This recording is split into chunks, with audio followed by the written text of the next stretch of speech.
ഇന്നത്തെ ഈ ഒരു ജനറേഷൻ എന്ന് പറയുമ്പം യൂത്ത് ആണെങ്കിലും അഡൽട്ട് ആണെങ്കിലും കുറച്ച് ഏജ്ഡ് ആയിട്ടുള്ള ആൾക്കാരാണെങ്കിലും എല്ലാവരും ഒരുപാട് ഹെൽത്ത് കോൺഷ്യസ് ആണ്.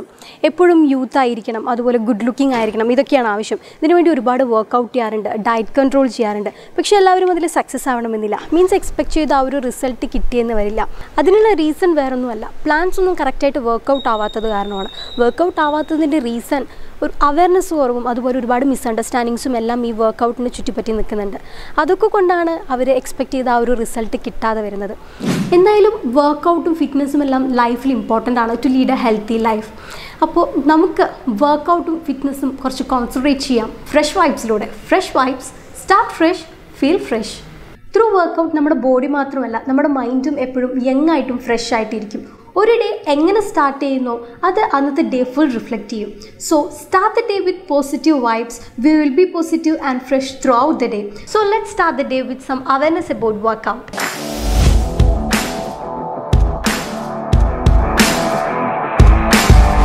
ഞാനിവിടെ പയ്യന്നൂർ ആരോഗ്യ ഫിറ്റ്നസ് സെന്ററിലാണ്. വർക്കൗട്ടിനെ കുറിച്ച് കൂടുതൽ ഡീറ്റെയിൽ ആയിട്ട് പറഞ്ഞുതരാൻ ട്രെയിനർ ശരത് നമ്പ്യാർ നമ്മോടൊപ്പം ഉണ്ട്.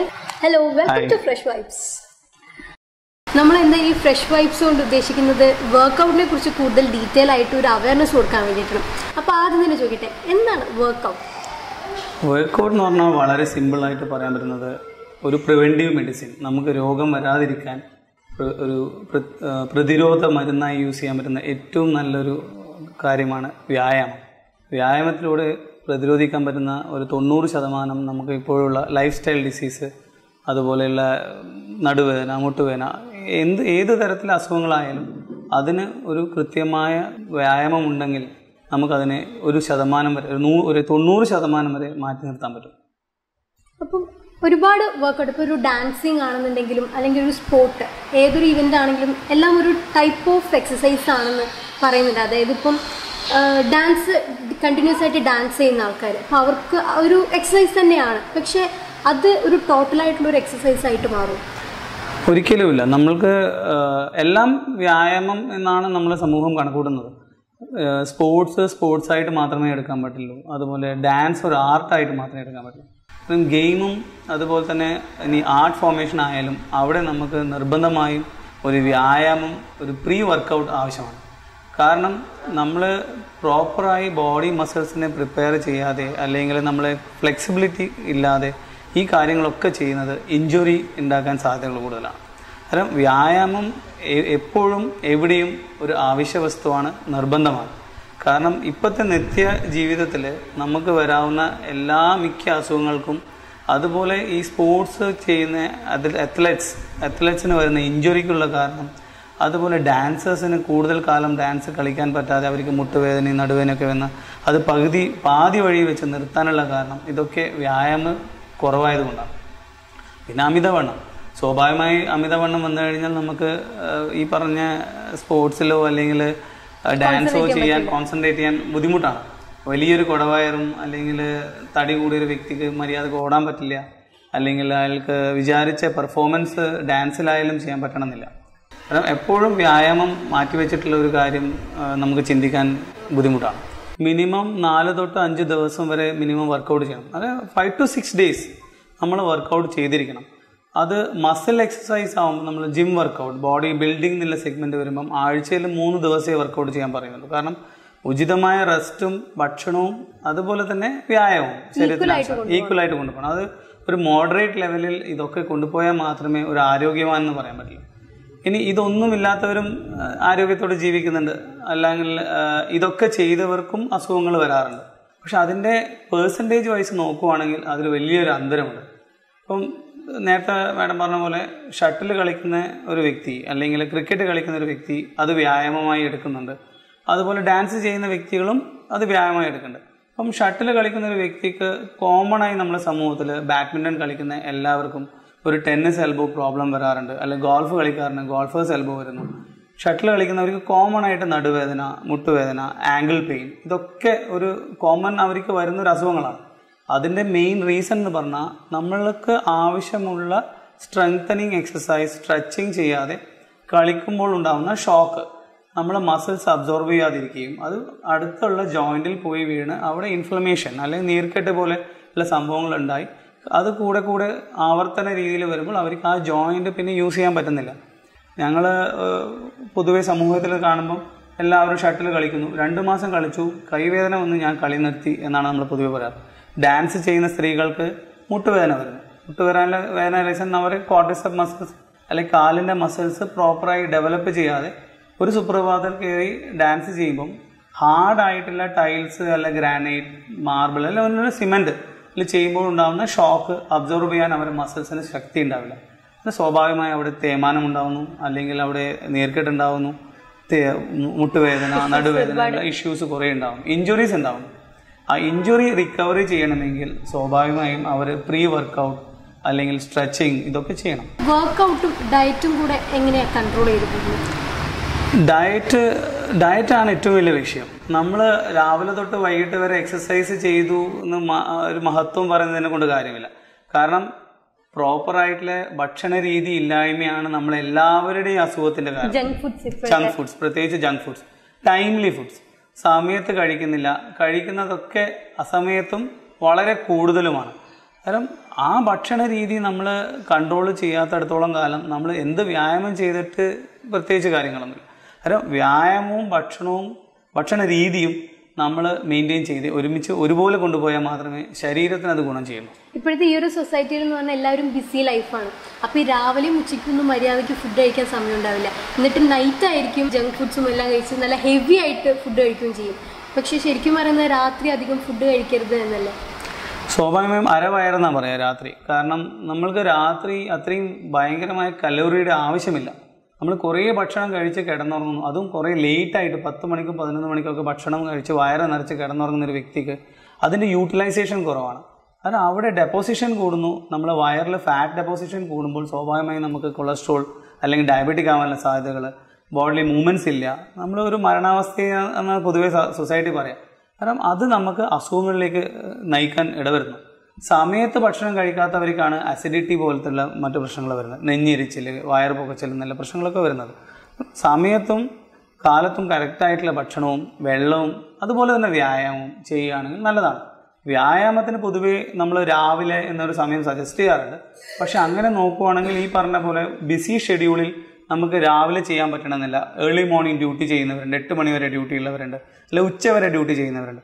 അന്നേരം ദിവസത്തിൽ 24 മണിക്കൂറിനുള്ളിൽ ഏതെങ്കിലും ഒരു 45 minute, minimum 30 to 40 minutes workout ചെയ്താൽ മാത്രമേ നമ്മുടെ ശരീരത്തിന് അത് ഗുണം ചെയ്യുന്നുള്ളൂ. അതുപോലെ തന്നെ കൃത്യം സമയത്ത് നല്ല ഭക്ഷണങ്ങൾ, ജങ്ക് ഫുഡ്സ് അല്ല, നല്ല ശരീരത്തിന് ആവശ്യമുള്ള പ്രോട്ടീനും വൈറ്റമിൻസും ഒക്കെ കൂടുതലുള്ള ഭക്ഷണങ്ങൾ കൃത്യമായി കഴിച്ചാൽ ശരീരത്തിന് നല്ലതാണ്. ഏറ്റവും കൂടുതൽ പ്രിഫർ ചെയ്യുന്നത് മോർണിംഗ് ഉള്ള വർക്കൗട്ട് തന്നെയാണ്. മോർണിംഗ് എന്തുകൊണ്ടാണെന്ന് വെച്ചാൽ നമ്മൾ ഒന്ന് ഫ്രഷ് ആയിരിക്കും, നമ്മൾ ബോഡി ഒരു ദിവസം മുഴുവൻ നല്ല ഒരു പോസിറ്റീവ് എനർജി ഡെവലപ്പ് ചെയ്യാൻ പറ്റും, മെയിൻറ്റെയിൻ ചെയ്യാൻ പറ്റും. നമ്മളെല്ലാ പോസിറ്റീവ് ഹോർമോൺസും ഡെവലപ്പ് ആവും. നമ്മൾ വളരെ ഓക്സിജൻ, നല്ല ഫ്രഷ് എയർ ആയിരിക്കും, വളരെ എനർജറ്റിക് ആയിരിക്കും. പിന്നെ നമ്മൾ ആ ലേസി മൂഡിൽ നിന്ന് നമ്മളൊരു എനർജൈസ്ഡ് മൂഡിലേക്ക് വരും. ചാർജിങ്, ബോഡി ബാറ്ററി ചാർജിങ് പോലെയാണ്.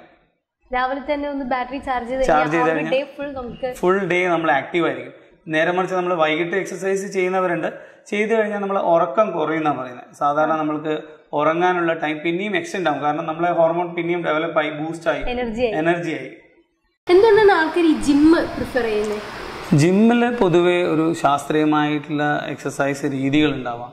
പിന്നെ അവിടെ ഒരു ആംബിയൻസ് ഉണ്ട്, നമ്മൾക്ക് അവിടെ പോയാൽ ചെയ്യാനുള്ള പ്രവണത കൂടും. കാരണം നല്ലൊരു അറ്റ്മോസ്ഫിയർ, ലൈറ്റിംഗ്, മ്യൂസിക്, അതുപോലെ തന്നെ അതിൻ്റെ മിറർ, നമുക്ക് ഫീഡ്ബാക്ക് കിട്ടാൻ മിറർ ആവശ്യമാണ്.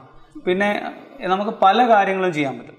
നമ്മൾ നടത്തം മാത്രം ചെയ്തുകൊണ്ട് കാര്യമില്ല, അല്ലെങ്കിൽ നമ്മൾ വെറും ഓടിയത് കൊണ്ട് കാര്യമില്ല. നമ്മൾ കുറേ ജിം വർക്കൗട്ട് മാത്രം ചെയ്തുകൊണ്ട് കാര്യമില്ല. അവിടെ നമുക്ക് കാർഡിയോ ആവശ്യമാണ്, സ്ട്രെങ്തനിങ് ആവശ്യമാണ്, സ്ട്രെച്ചിങ് ആവശ്യമാണ്, മൊബിലൈസേഷൻ ആവശ്യമാണ്. കാരണം ഇതൊക്കെ ഒരു ഗ്രൂപ്പായിട്ട് ചെയ്യുമ്പോഴുണ്ടാകുന്ന വ്യത്യാസങ്ങൾ. പിന്നെ നമ്മൾ വെറും എക്സസൈസ് കൊണ്ട് മാത്രം രോഗം മാറുന്നില്ല. സോഷ്യലൈസേഷൻ നമുക്കൊരു വലിയൊരു വിഷയമാണ്.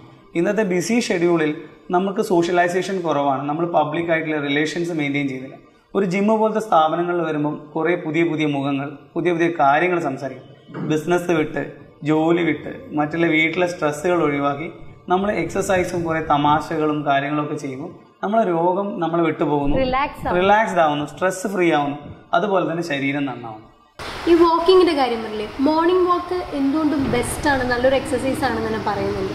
അതിനെക്കുറിച്ച് എങ്ങനെയാണ്? ഇപ്പോൾ മോർണിംഗ് വാക്ക് കഴിഞ്ഞാൽ അത് കഴിഞ്ഞിട്ട് നമുക്ക് ഇവിടെ ജിമ്മിൽ വന്ന് എക്സസൈസ് ചെയ്യണോ?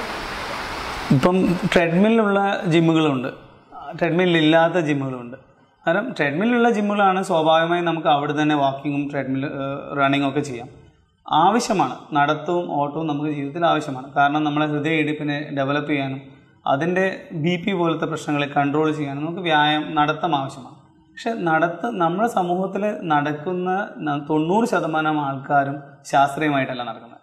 കാരണം അവരുപയോഗിക്കുന്ന ഷൂസ്, അവരുപയോഗിക്കുന്ന ഡ്രസ്സുകൾ, ഇതൊക്കെ ഒരു വലിയൊരു വിഷയമാണ്. മാക്സി, പർദ, അല്ലെങ്കിൽ നമ്മൾ മുണ്ട്, ലുങ്കിയൊക്കെ ഇട്ട് നടക്കുന്നവരുണ്ട്, ഹവായി ചെരിപ്പിട്ട് നടക്കുന്നവരുണ്ട്. ഇതിൻ്റെയൊക്കെ ആഫ്റ്റർ എഫക്റ്റ് അല്ലെ ദൂഷ്യഫലങ്ങൾ നമ്മളെ മുട്ട് തേയ്മാനം 100% ഉണ്ടാകുന്നു. കാരണം ഒന്ന്, ടാറിട്ട റോഡാണ്, മണ്ണ് അല്ലെ പഴയ പോലെ നമുക്ക് ഗ്രൗണ്ട് ഇല്ല. കാരണം ടാറിട്ട റോഡിൽ നമ്മൾ നടക്കുമ്പം ചെരിപ്പ് എന്ന വസ്തു ഇട്ട് നടക്കുമ്പോഴാണ് അവിടെ സ്ലിപ്പിങ്, നമ്മളെ കാല് ഒരിക്കലും ചെരുപ്പിൽ പതിഞ്ഞിരിക്കുന്നില്ല. അതിൻ്റെ മൂവ്മെൻറ്റ്സ് സെപ്പറേറ്റ് ആയിട്ട് നടക്കും. അങ്ങനെ നമ്മൾ ചെരുപ്പിനെ പ്രൊട്ടക്റ്റ് ചെയ്യണോ കാലിനെ പ്രൊട്ടക്റ്റ് ചെയ്യണോ എന്നുള്ളൊരു ചിന്ത അവിടെ ഉണ്ട്. അപ്പം ശരീരത്തിന് പോകുന്ന അമിതമായ ഷോക്ക് തിരിച്ച് റീകോയിൽ ചെയ്യുമ്പം അത് അബ്സോർബ് ചെയ്യണമെങ്കിൽ അവിടെ നമുക്ക് ചപ്പൽ പറ്റില്ല, നമുക്ക് ഷൂസ് ആവശ്യമാണ്. കാരണം നമ്മൾ സാധാരണ കല്യാണത്തിന് പോകുന്ന നടത്തമല്ല, നമ്മൾ വ്യായാമത്തിന് വേണ്ടി നടക്കുകയാണ്. കാരണം ബോഡിയിൽ നിന്ന് വലിയൊരു പ്രഷർ ഭൂമിയിലേക്ക് പോവുകയും അത് തിരിച്ച് വരുന്ന അവസ്ഥയിൽ അതിനെ അബ്സോർബ് ചെയ്ത് അതിൻ്റെ ആ ഘാതത്തിനെ കുറയ്ക്കാൻ നമുക്ക് ഷൂസ് ഉപയോഗിക്കണം. കാരണം നടക്കുന്നത് റോഡിലായാലും ട്രെഡ്മില്ലിലായാലും നമ്മൾ വീട്ടിൻ്റെ അകത്ത് ട്രെഡ്മില്ലിലായാലും ഷൂസ് നിർബന്ധമായി യൂസ് ചെയ്യണം. അതുപോലെ തന്നെ നമ്മൾ ഉപയോഗിക്കുന്ന ഡ്രസ്സുകൾ വലിയൊരു വിഷയമാണ്. നമ്മൾ സമൂഹത്തിൽ രാവിലെ ഷർട്ട് ഇട്ട് പാൻറ് ഇൻസൈഡ് ആക്കി നമുക്ക് നടക്കാൻ പറ്റില്ല. കാരണം ആ ഒരു കൾച്ചറല്ല. നമുക്ക് വ്യായാമം എന്നുള്ളൊരു ചിന്തയിലേക്ക് മാറണമെങ്കിൽ അതിൻ്റെ സ്പീഡ് നമ്മൾ ആ ഒരു മൂഡിലേക്ക് വരണമെങ്കിൽ 100% നമ്മൾ നല്ലൊരു ട്രാക്ക് സൂട്ട്, നല്ല ട്രൗസേഴ്സ്, നല്ല ടീഷർട്ട്, ഇല്ലെങ്കിൽ ലേഡീസ് ആയാലും അവർക്ക് കംഫർട്ടബിൾ. നമ്മുടെ സമൂഹത്തിൽ ചിലപ്പം ടീഷർട്ടും ട്രാക്ക് സൂട്ടും ഇട്ട് ടൗണിൽ ഇറങ്ങാൻ പറ്റണമെന്നില്ല. ആ ഒരു അവസ്ഥയിൽ അവർ നല്ലൊരു ഫ്ലെക്സിബിളായ നല്ല കംഫർട്ടബിളായ ചുരിദാർ ഇടാം, പ്രശ്നമില്ല. അവിടെ സാരിയോ മാക്സിയോ അതുപോലെ ലുങ്കിയോ പറ്റില്ല. അന്നേരം നല്ലൊരു ഡ്രസ്സിങ് സെൻസ് വേണം, നല്ല ഒരു ഷൂസ് വേണം. അതുപോലെ തന്നെ നമ്മൾ രാവിലെ നടക്കുന്ന 100% നല്ല ഓക്സിജനാണ്, കാർബോഹൈഡ്രേറ്റ് ഇല്ല, നമ്മൾക്ക് വണ്ടികളെ ബഹളങ്ങളില്ല, എയർ പൊല്യൂഷൻ ഇല്ല. പക്ഷേ ജിമ്മ് സജസ്റ്റ് ചെയ്യുന്നത്, ആൾക്കാർ ഇപ്പോൾ പ്രിഫർ ചെയ്യുന്നത്, ഒന്ന് സമൂഹത്തിലെ നായ്ക്കളുടെ വലിയൊരു ബുദ്ധിമുട്ടുകളുണ്ട്. അതുപോലെ തന്നെ നമ്മൾ റോഡിലുണ്ടാകുന്ന ചില അപകടങ്ങൾ, രാവിലെ ഏർലി മോർണിംഗ് ഭയങ്കര അപകടങ്ങൾ ഉണ്ടാകുന്നുണ്ട്. കാരണം കൺവീനിയൻ്റ് അല്ല, ലോറികൾ, അതുപോലെ ചീറിപ്പാഞ്ഞ് വരുന്ന മറ്റ് വണ്ടികൾ, ലൈറ്റിൻ്റെ പ്രശ്നങ്ങൾ, സ്ട്രീറ്റ് ലൈറ്റ്സിൻ്റെ പ്രോബ്ലംസ്, അതുപോലെ തന്നെ ഈ പറഞ്ഞ ഡോഗ്സിൻ്റെ ഭയങ്കരമായ പ്രോബ്ലംസ് ഉണ്ട്, ഒറ്റയ്ക്ക് നടക്കാനുള്ള പ്രോബ്ലംസ്. ഇതൊക്കെ കൊണ്ടാണ് ജിമ്മുകൾ പോലുള്ള സ്ഥാപനങ്ങൾ കുറച്ചും കൂടി സെക്യൂർഡ് ആണ്. പിന്നെ അവിടെ ഒരു ഇൻസ്ട്രക്ടർ ഉണ്ടാവും, കൺവീനിയൻ്റ് ആണ്. പിന്നെ നമുക്ക് എന്തെങ്കിലും ഒരു ആവശ്യം ഉണ്ടെങ്കിൽ അവിടെ എല്ലാം നമുക്ക് കൈകാര്യം ചെയ്യാനുള്ള ആൾക്കാരും സൗകര്യങ്ങളും ഉണ്ടാവും. അപ്പോൾ ഇതൊക്കെയാണ് നമ്മൾ ഫ്രഷ് വൈബ്സിലൂടെ ഡിസ്കസ് ചെയ്യാൻ പോകുന്നത്. ഒരു വർക്കൗട്ടിന്റെ ഇമ്പോർട്ടൻസും കാര്യങ്ങളെക്കുറിച്ചും എല്ലാം നമുക്ക് ഇനിയുള്ള എപ്പിസോഡുകളിൽ അറിയാം.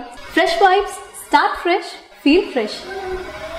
യൂഷ്വലി ന്യൂ ഇയറിന് എല്ലാവരും ഓരോ ന്യൂ ഇയർ റെസൊല്യൂഷൻസ് എടുക്കാറുണ്ട്. പക്ഷെ അത് ലാസ്റ്റ് ചെയ്യുന്നത് 1-2 ദിവസം, അതല്ലാന്നുണ്ടെങ്കിൽ മാക്സിമം പോയാൽ ഒരു 1-2 മാസം. പക്ഷേ ഈ ഒരു ന്യൂ ഇയർ നമുക്ക് പുതിയൊരു റെസൊല്യൂഷൻ എടുക്കാം, അത് ലോങ് ലാസ്റ്റ് ആയിട്ട് നിൽക്കാൻ വേണ്ടിയിട്ട് തന്നെ ഫ്രഷ് വൈബ്സിലൂടെ. സോ എല്ലാവർക്കും ഒരു അടിപൊളി ന്യൂ ഇയർ വിഷ് ചെയ്യുന്നു. നമുക്ക് ഇവിടെ സ്റ്റാർട്ട് ചെയ്യാം ഫ്രഷ് വൈബ്സ്.